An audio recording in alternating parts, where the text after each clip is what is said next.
Twisted Fairy Tales.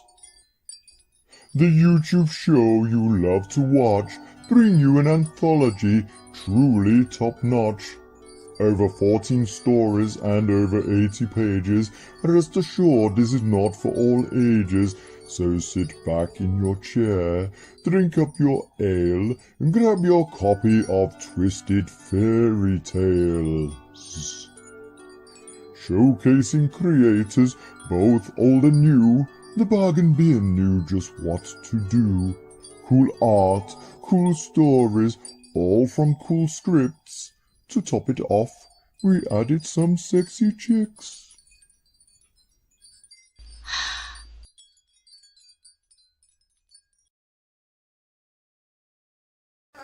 Will Mr. Rattle's dreams come true? Who is the mysterious Dawn? Where does Roll of Rattle and Roll fit into this? Why did Mr. Rattle stow away to America? What is a jam? Where did Mr. Rattle get counterfeit money? Why doesn't Mr. Rattle have whiskers? All these and other questions will be answered in the first and following issues of Rattle and Roll.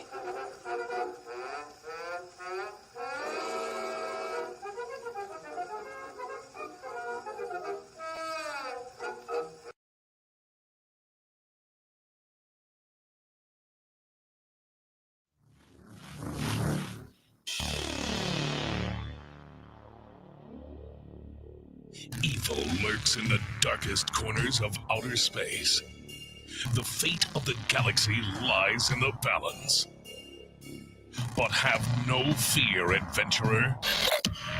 Introducing the 6-foot-tall, spandex-clad, intergalactic vigilante known as Tailless. Join Tailless, his sidekick Jet, and his fiery love interest Adelaide as they answer the call to defend the galaxy. Does Tailless have what it takes to save the day? Find out in The Adventures of Tailless in Outer Space Collected Edition. Now, for the first time ever, you can get your hands on all things Tailless. 6 short mini-comic adventures in one book. In each new adventure, Tailless faces off against a new and ever more dangerous threat. Discover the origins of Tailless in the bonus material section.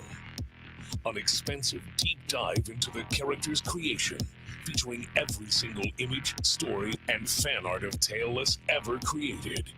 What are you waiting for? The Adventures of Tailless in Outer Space Collected Edition is out now, only on Indiegogo. Back the hottest crowdfunded comic of the year.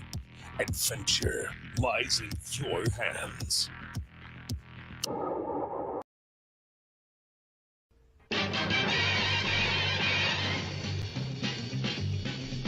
Bargain bin, let's see what crowd is in. Baba Dave and his hair, he's old man, but please don't stare. Alright, he's on the bargain bin. Next on up is Jacobus, with computer skills most dubious. Can he play a video stream? Way, here is the bargain bin. Bonus section, it's area black. For the furries, he's got your back. Along with Neve, that rhymes with Steve. Can she weave? She'll knit you a sleeve. Whoa, they're on the bargain bin. It's on Monday night. If you're lucky, it's on time. It's a pile of shite, but to miss it is a crime. Just out the gate, it's Rob GP. He's not a dog, but he'll make you pee. Up for a laugh, he'll laugh at Oat. If he falls flat, he'll get his coat. Whoa, we are the bargain bin. You hear the bargain bin, huh? This is the bargain bin. Hey! Woohoo! Hey, it's just me! Nobody else is here!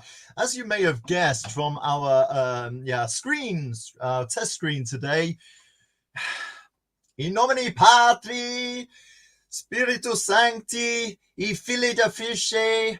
Yeah, Jacobus is not with us today. He's got the man flu. Down to the man flu is Dave, apparently. And Aria is suffering a death of a different kind. When I say that, I mean like game over. They're out shopping for their wedding. But who do we have with me now? Hey! Hello. Oh, wedding shopping. I remember those days. Glad I dodged most of it back then. I got to be absolutely honest. I dodged it totally. We had about 6 weeks before saying, okay, yeah, let's get married, and actually getting married. So we cut a load of that out. We didn't even have to like spend so much time like shopping on anything. How you doing, buddy? I'm good, mate. I'm quite happy this week. It's nice to have a good launch coming out. Be the final one of the year, so it's a nice way for me to end 2022. Do you have like a schedule then of how many books you want to put out? I originally had the idea of doing 3 books a year. Okay. But one thing I've learned as of late is the editing process is a very thorough one. Mm-hmm. And the more I thought about it, I thought, you know what? I'm going to take a leaf out of Larry Correa's book and scale it down to 2 books a year so that I can make sure that they're the best I can possibly make them. So after this one's, been released and done its thing, I'll start working on my next one in the new year. All right, then, cool. I mean, when you think about it, like 2 books a year, that's still a hell of a lot more books than some people put out in a lifetime. And there are plenty of people out there saying, I want to write a book. I'm trying to think of a George R. R. Martin joke here, but nothing's coming at the moment. Like his books. Yeah, well, how many years is it that people have been waiting for that last installment, eh? The Winds of Winter. Something like that. It's got to be a couple of years, at least, I think. But I remember hearing Critical Drinker talking about it, and he suspected that he just didn't want to write it anymore. Right. He just sort of reached that point and was like, this is shit, I can't be asked, and just sort of quietly abandoned it. But he's at that comfortable position where he could probably get away with it. So, lucky for him, I guess. Right. While you've taken a pause, hang on one sec, because I didn't realize I don't host very much, and I didn't realize that I was actually commenting directly to the YouTube feed. Oh well, hey, what are you gonna do? Mm-hmm. So that's like me. We've got 1 viewer. No, we've got more than 1 viewer now. And then there's Mike McCartney singing Kate Bush. Kathy, it's me. I've come home now. Right. Okay. And ahoy hoy. Hellotion. Right. Good. So, hey, Mike. And I don't know if anybody else replied, because I put out to the, we've got a bit of a Twitter thing going on, if anybody else wanted to join. And let me just double check on that. I'll tell you what, I don't have the link to your current book. So yeah, do me the favor.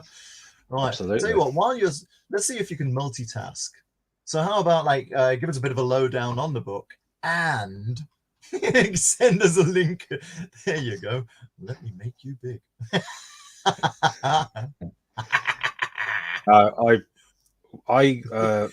I'm very heavily influenced by a lot of the movies I watched growing up, like 80s and 90s science fiction movies.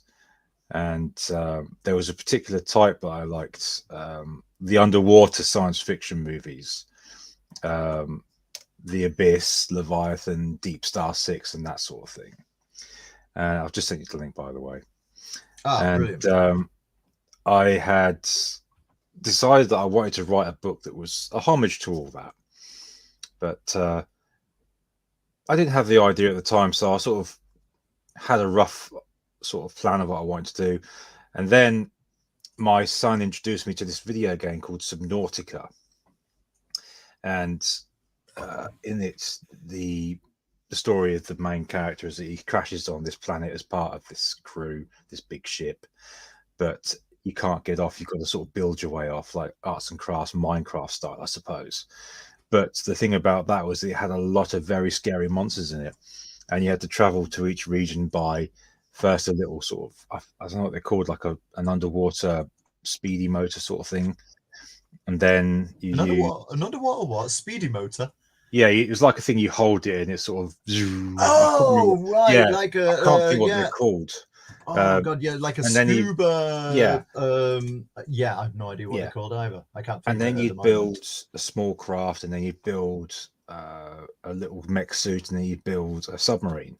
And I remember just looking at it, thinking, you know what, I wonder what would happen if you had to traverse these sorts of regions, but you had no craft, you had no defense, you were on foot.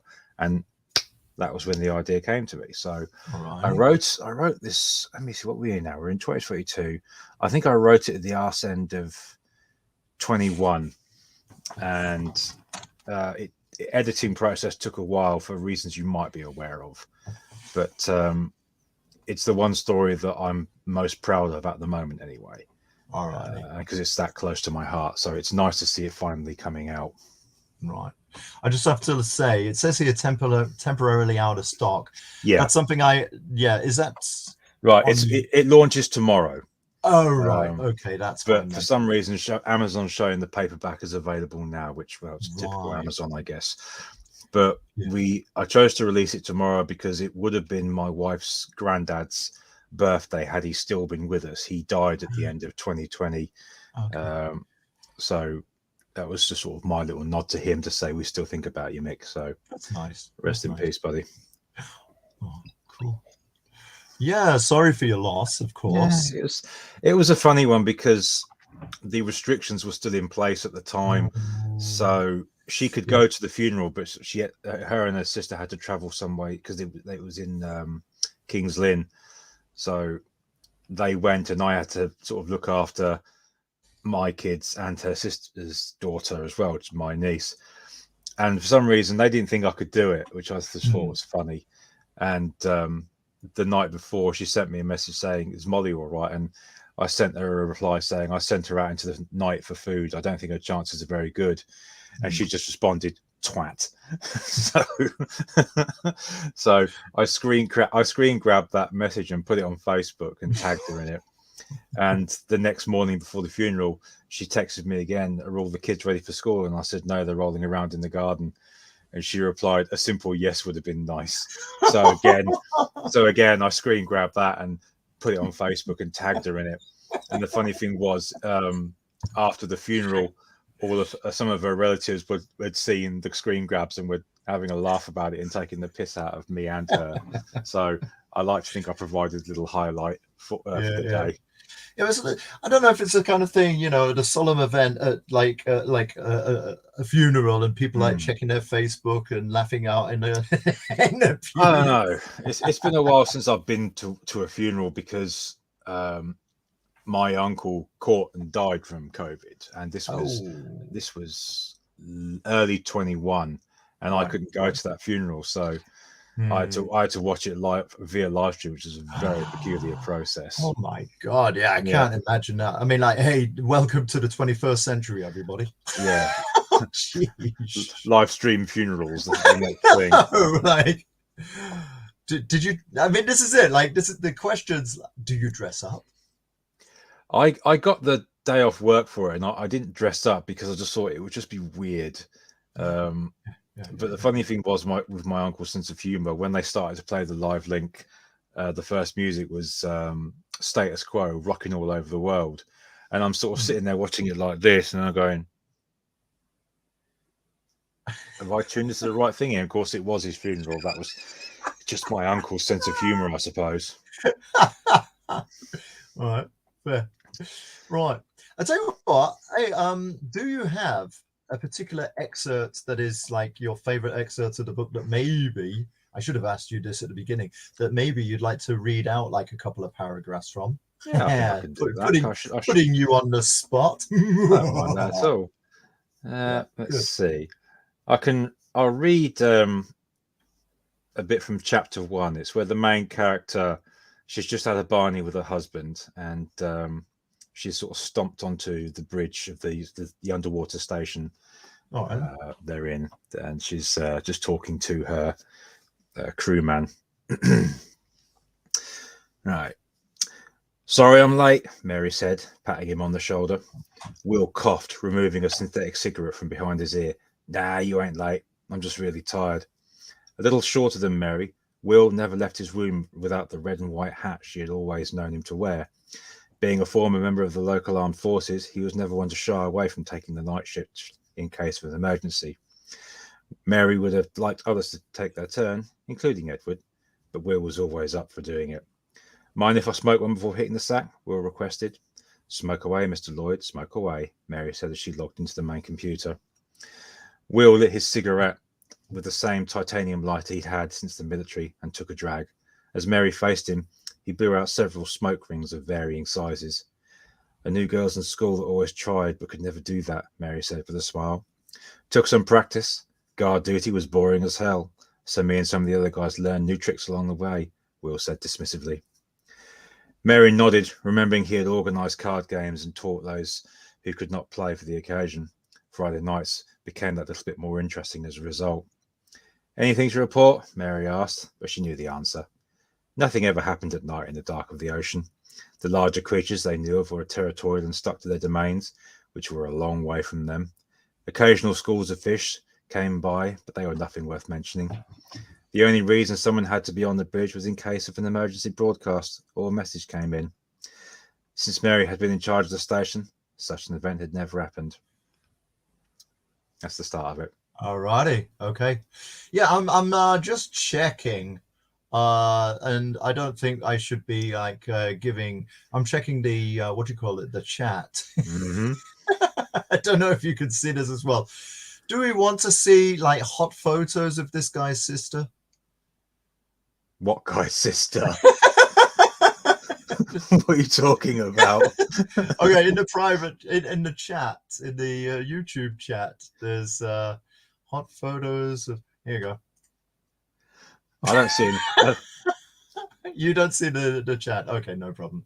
Oh, is this that? It was that bot you just showed. Yeah. Dear I'll God. just We're block attracting that. those, are we?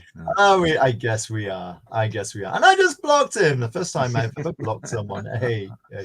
So yeah, back to your story. Yeah, all right. Thanks for that. So, right now, what's interesting for me reading through this, and you know what? Actually, let's go for the read more. This has certain, I don't know. Would you say this has certain parallels with a certain a certain book that I know you like? Which one would that be? Well, so somebody's kind of like trapped in a hospitable environment, a hostile environment, an inhospitable environment. Yeah. They have to make their way back to civilization, let's say. Would this happen to be The Martian? Oh, well, you mean this book? Yeah, that book. Yeah, that book with an English title, of course. Yeah. So actually, the reason we've got that, we talked about this briefly before the show anyway. Today, for some strange reason, like everything's got to have like a day, right? Yeah. And today is Mars Day. Yeah. Mm-hmm. So why today is Mars Day, I don't know. I have no idea. Go on and tell me about The Martian, because I know you like the book now.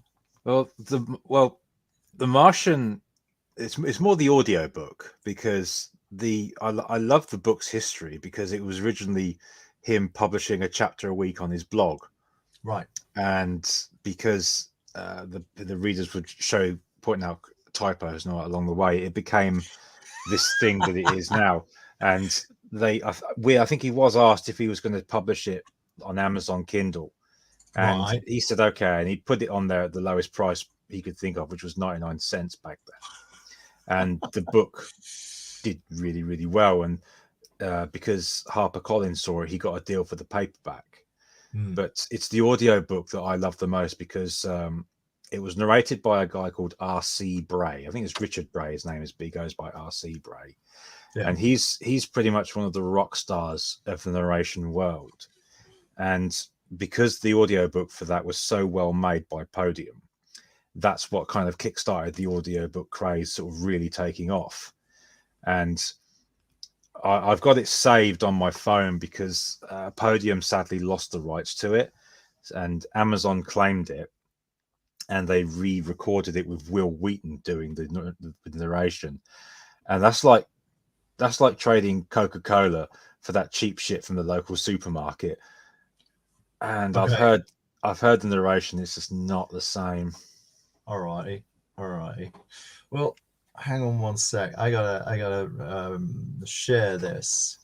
A few months ago, I was actually I took part. Me and several hundred other people took part in a online writing workshop, right? And none other than Andy Weir was one of the speakers. Yeah. And how cool was that? That was excellent cool. If I can find it, there we go. And I don't know that I've got the rights to this. I don't think I have, but I'll play just the opening just before he gets introduced to the viewers. This is how he starts. Pro Writing Aid.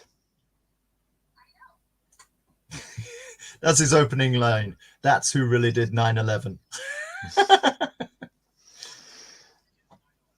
Oh, God.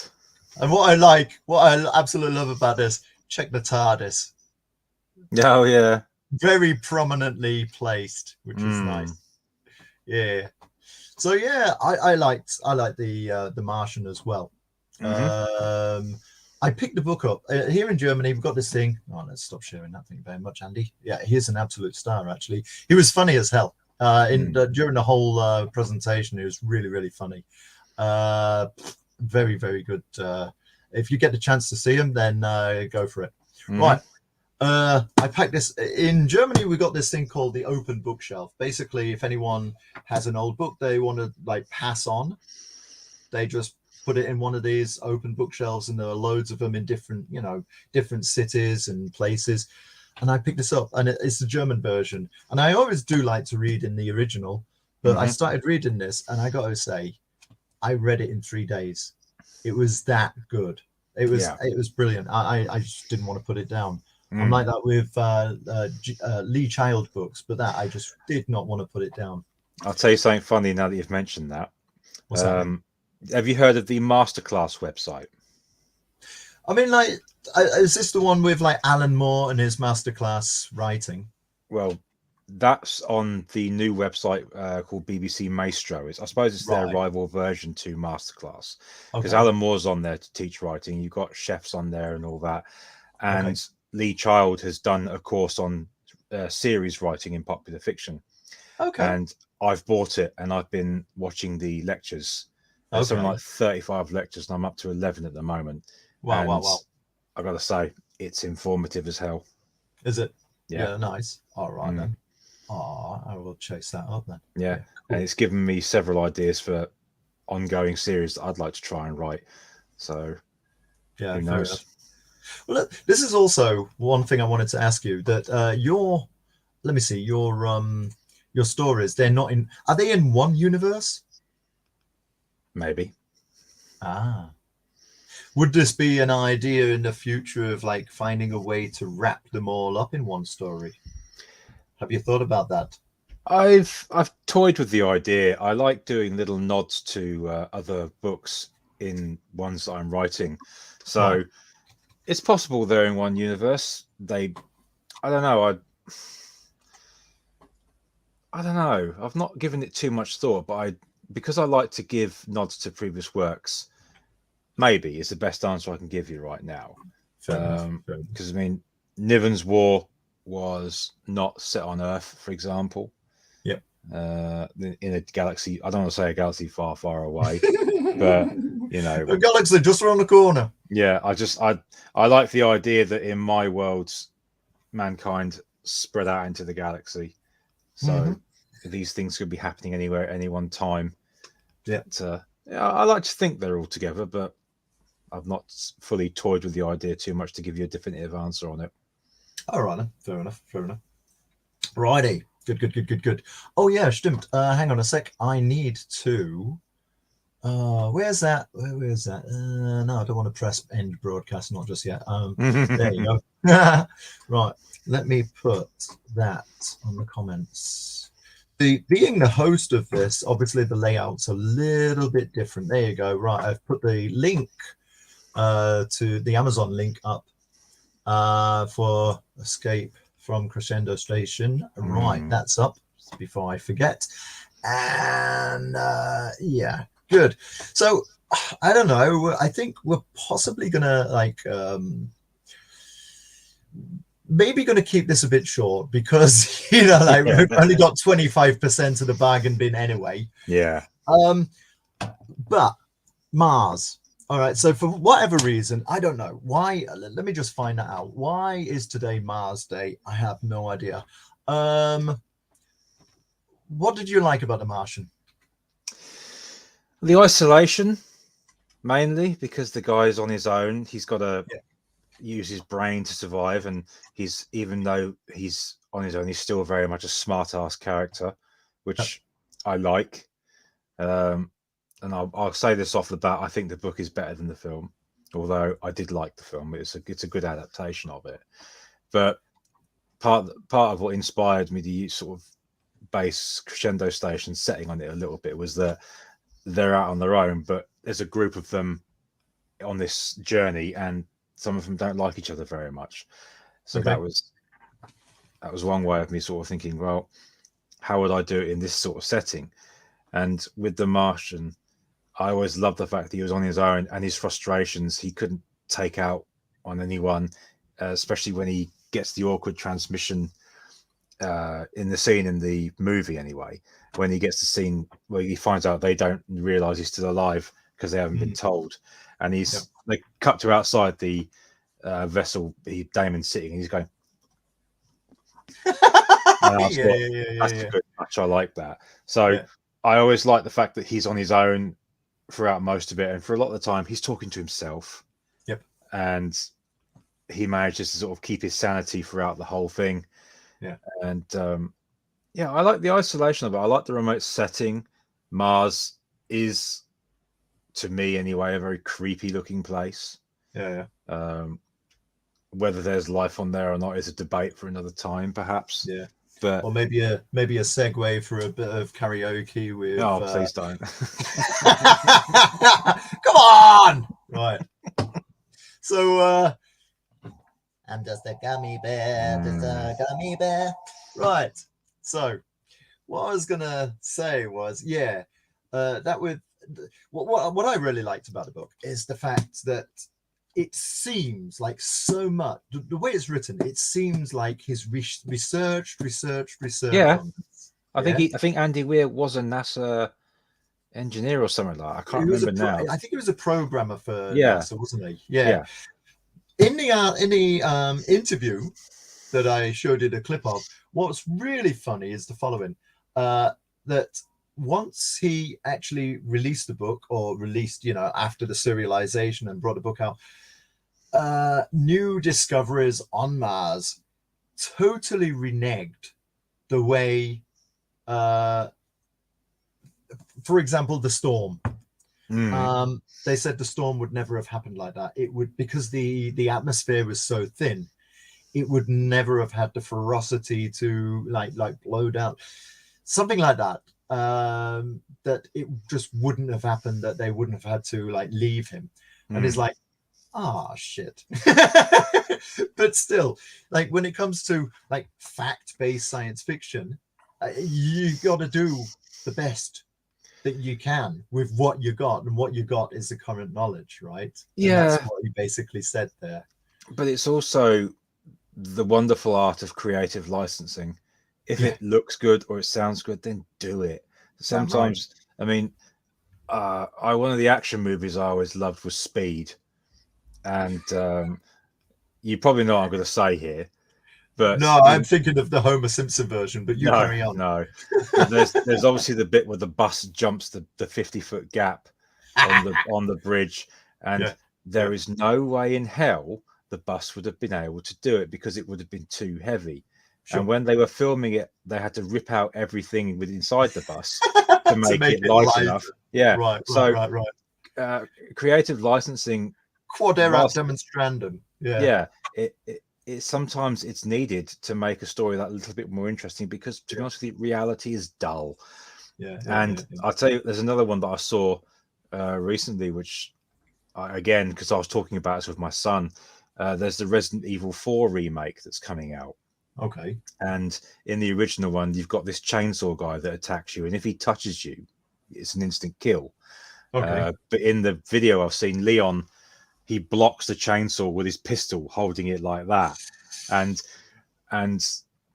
Like my son, chainsaws are kind of like smooth and round, and like, there's no way. Yeah. And my son looked at me and said, "Is that even possible?" I said, "No, bollocks. The gun would have been probably shredded by that pistol. It would never have happened." I said to him, "But it looks cool, and if you can suspend your disbelief for something that looks cool, then it's sold." So okay, I have my idea of what I would do in that situation if somebody came at me in a book, of course. Like if this is in real life, I would run like fuck. But in a book, if I wanted to get away from or defend myself from someone with a chainsaw, I know what I would do. What would you write? Not what would you do, but what would you write? I would probably run like hell. Well, yeah, all right. Well, that's a sensible thing to do. I think clothing. Clothing is the best way. Oh, really? Well, yeah, because like if you like get like I don't know, some kind of like heavy jacket and like whip it in towards the blade, the chain. Yeah. Oh yeah. I see what you mean. It would just clog everything up. Yeah. So I mean, in fact, it's kind of funny you mention it, because one of the first proper books I wrote was one called Crush Depth in a Bikini. And crush what? Crush Depth in a Bikini. And it's a cruise ship in space that crashes into an alien ocean planet, and it goes straight to the bottom, and the survivors have to keep going until they're discovered. But outside, there's like alien predators that are trying to get in. And the book ends with them launching the life pod, but there's two people outside of the craft because they've had to sort of get out of the bridge and go along the top of the ship, and they latch themselves onto the pod as it blows towards the surface. And one of the other author friends of mine read it, and he pointed out that you get the bends as you ascend in too quickly. Sure. And he said to me, they'd probably have died from this. And I went, yeah, but it was cool right at the time. So I never changed it, and I'm sure somebody else will pick it up. I don't care. It was fun. Yeah. Cool. Right. Okay. Back to Mars. Mars. I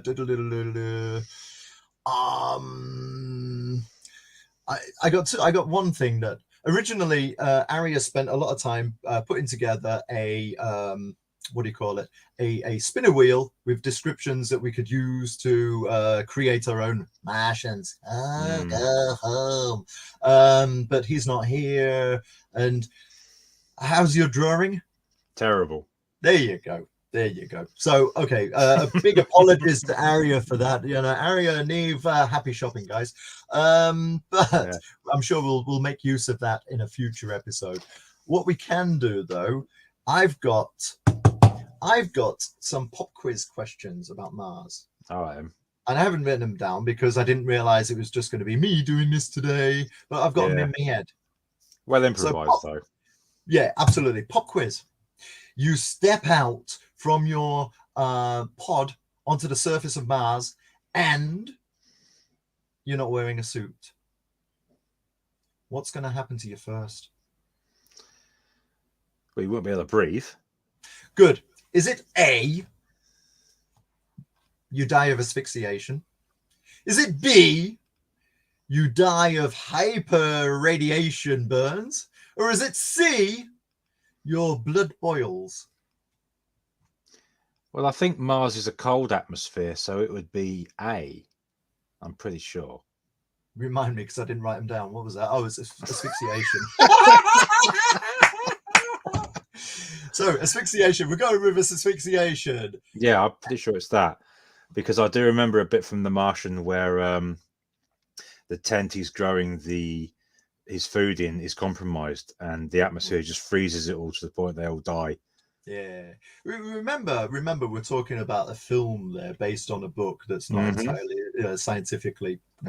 But give me a quick drum roll because I can only do so much at once. You have chosen unwisely. Oh, okay. What was it? Yeah. Apparently, your blood would boil because the atmosphere is so thin. Oh, I know. okay. Google it. Yeah. Apparently, your blood would boil in such a thin atmosphere. It's like what was it? It's got 95% carbon dioxide, which is way too much carbon dioxide for us. But you would still be able to like you wouldn't asphyxiate straight away. Yeah. Okay. But your blood would boil. Okay, good. Question 2. How high would you be able to jump on Mars relative to Earth? Is it A, twice the height of your regular jump? Is it B, 3 times the height of your regular jumps? Or is it C, 8 times the height of your regular jump? I'll say 3 times. Oh, good. Yes, you got that right. Okay, good. And then now this one is one that I've known for a long time, and I find it really, really kind of fascinating actually. What is the length of how many hours and minutes is the length of a day on Mars?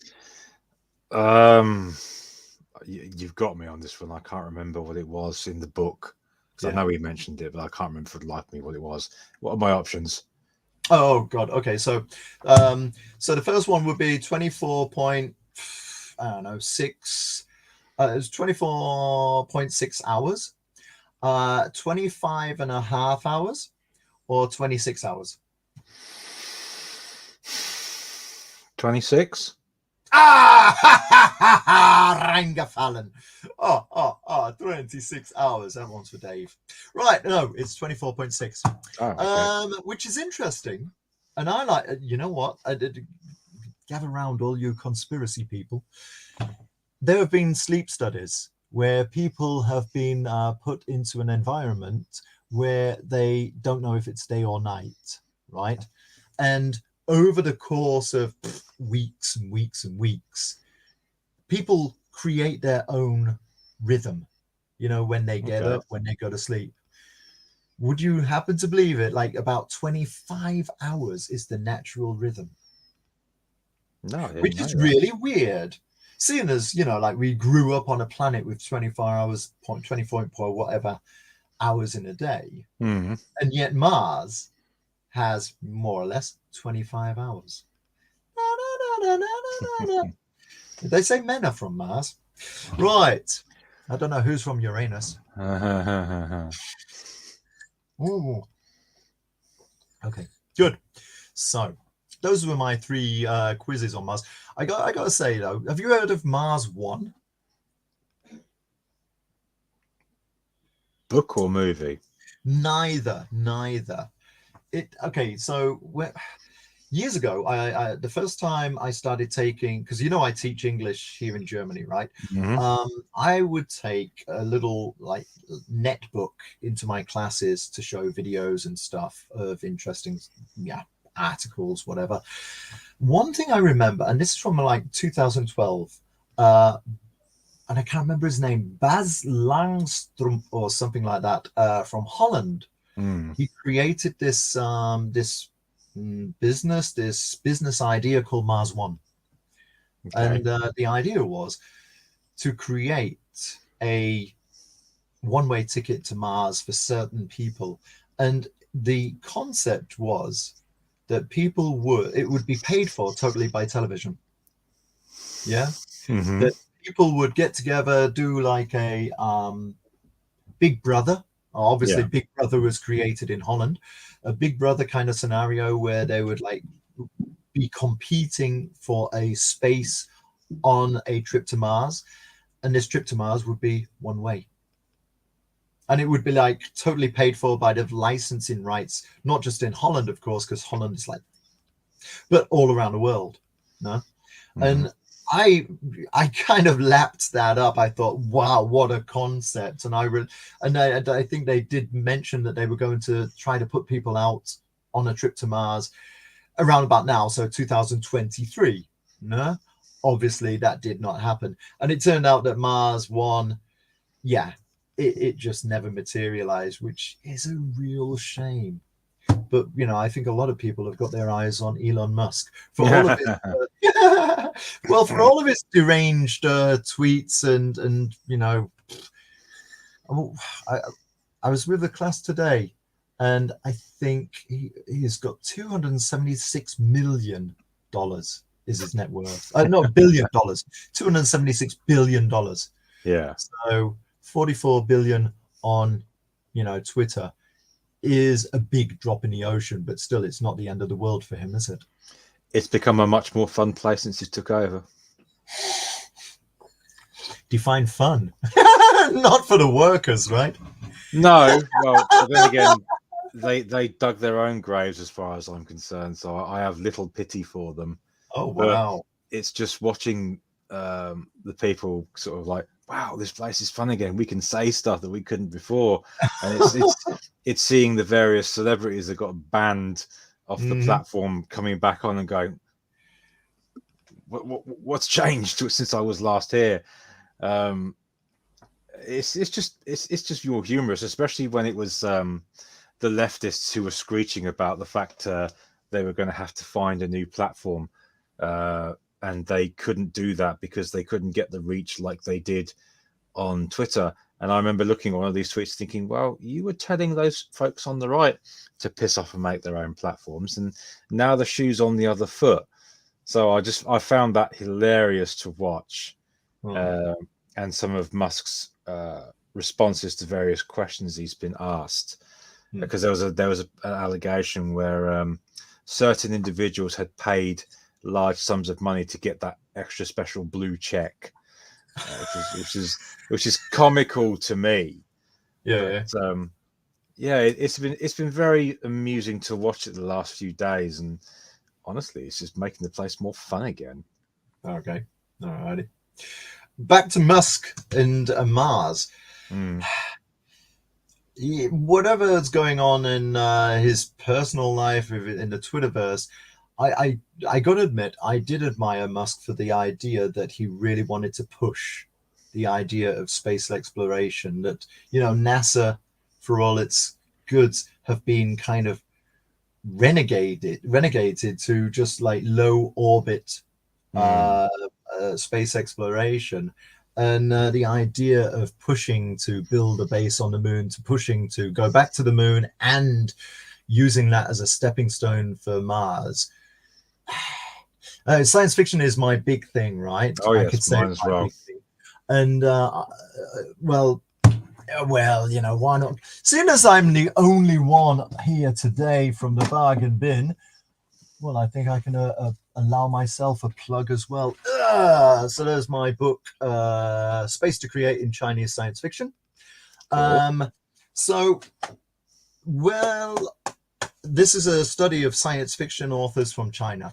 And one of the big ones is, of course, Liu Cixin, who created the three-body, there we go, the three-body series, Santi, and which became really big because, for example, it was on Barack Obama's reading list. It was on oh god, what's the guy with a haircut? You know, Facebook Zuckerberg. It's on his reading list. So, you know, I'm going to get banned from Facebook now.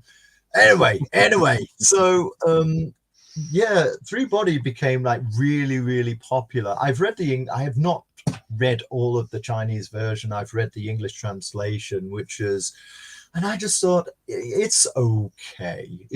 There is a film version, and the film version, I think they wanted to make it like an American film, which is okay, but this is a Chinese.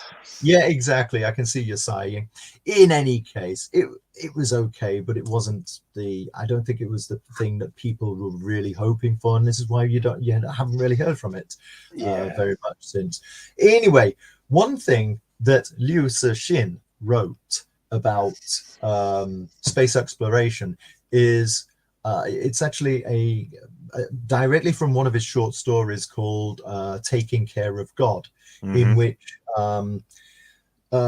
this generation ship comes back after 3,000 years of being away. Yeah. And all these white-haired old men, like big long beards, they come back. Basically, they are like the caretakers. They kind of planted seeds of humanity. So maybe not 3,000 years ago, like a long time ago. I forget the details. And they come back, and basically their ships, although for us it's been like it's been a huge amount of time. For them, it's been like a relatively short amount of time. That was it. It was 3,000 years for them. And they're all old now. They need somebody to look after them. Which is basically the whole story is a social commentary on the Chinese system of, you look after your grandparents and how that's breaking apart since the one-child policy. That you don't have, you've got too many old people and not enough children to look after them, right? In any case, right at the end of that story, Liu writes that basically staying on this planet is having all your eggs in one basket. And the longer you do that, the more at risk of the human race becoming annihilated, the higher the risk is. Yeah, that the human race will just be wiped out by a freak. Think of the dinosaurs. Yeah. Which fair comment. I mean, yeah. So for me, yes, there's stuff we need to do on this planet. Yeah, absolutely, we need to tackle climate change. We have to talk. We have to bring a real. The Mahabharata is a time dilation story too. Yes, time dilation is excellent. That yes, it's something that the Indians knew about. I mean, I think it's the Mahabharata that also has a story that talks about nuclear war. And what's interesting is there's actually areas in India that are way, way old where stones and rocks have actually been melted like glass. Yeah. So that's for me. Anyway, that's a little bit of my soapbox. Yeah, definitely we need to be getting out there on the moon, to Mars, and whatever. All right. Is there anything else hello. And hello, Mark. I'll do my Yan thing, but I've only got one pair of glasses on. Right. Anything else you want to tell us about the book? It's available will be available in ebook and paperback, reasonably priced. No audiobook as yet, because I'm waiting for a narrator to become free, because he's got the perfect voice for this. And I hope people pick it up and enjoy it, because I'd say it was a passion project. Alrighty. Yeah. Well, yeah.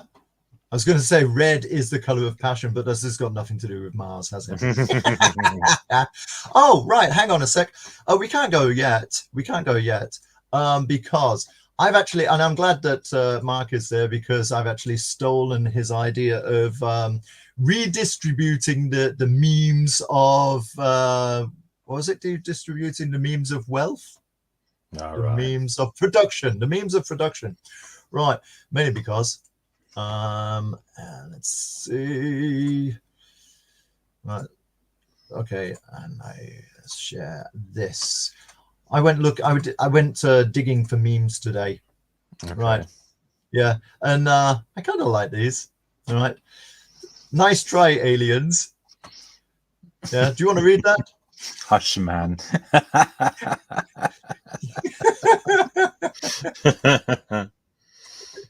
There is no secret underground base on Mars by human.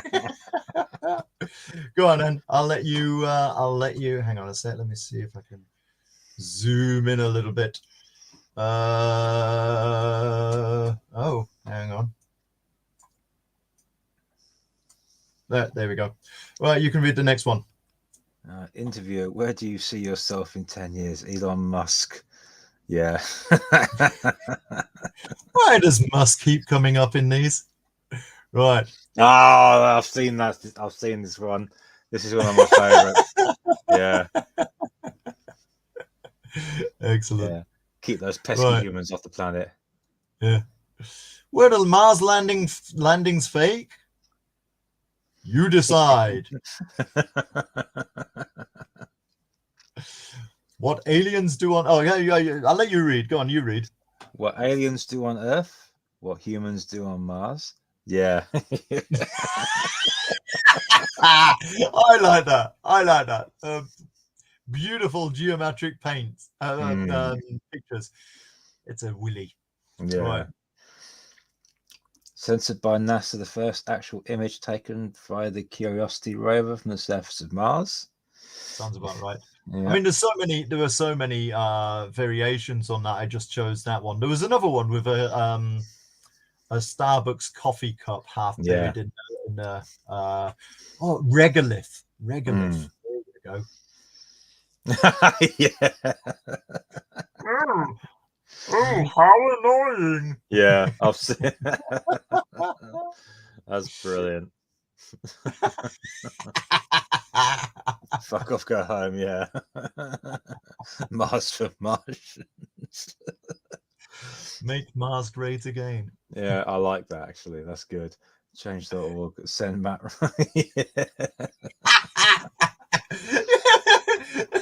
The great thing is 173 actually signed. Oh, fuck's sake. Alrighty.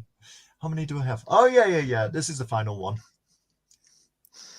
We have found water on Mars. Hoovians don't drink the water. Do you know the story? No, I don't know. It's a great story. It's called The Water of Mars, where they actually use Mars water to, like obviously that you would do if you're on a human colony on Mars. Of course, you use the water, but the water has something in it that turns people into very wet zombies. Alrighty. Right. So, listen, all you wonderful people who joined today, thank you very much. Good to see you. Yeah, there you go. Mark says the memes of production. There you go. Yeah. Right. Yeah. And hopefully next week we'll have more people around us. Okay. Yeah. Justin, thank you very much for coming in. Thanks for having me. Yeah, always. Tell you what, give it a couple of weeks. Let's see. Pop on and tell us how you're getting on with the new book. All right, mate. I will do. Okay. Righty, for anyone who's watching this on catch up, I'm so sorry. It's just me, but how deal with it? Right. We'll catch you later. All right, let's do the gay wave. You ready? Oh, okay.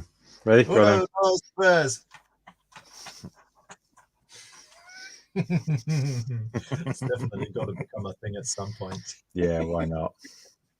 All right, take care now. Bye. Thank you. Bye-bye. Welcome.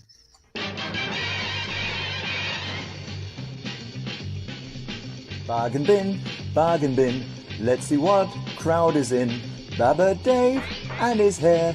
He's old man, but please don't stare. Alright, he's on the bargain bin. Next on up is Jacobus, with computer skills most dubious. Can he play a video stream? Way, here is the bargain bin.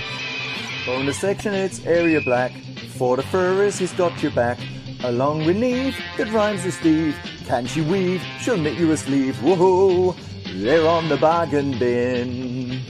It's on Monday night. If you're lucky, it's on time. It's a pile of shite, but to miss it is a crime.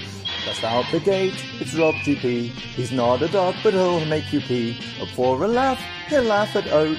If he falls flat, he'll get his coat. Whoa, we are the Bag and Bin. You hear the Bag and Bin, huh? This is the Bag and Bin.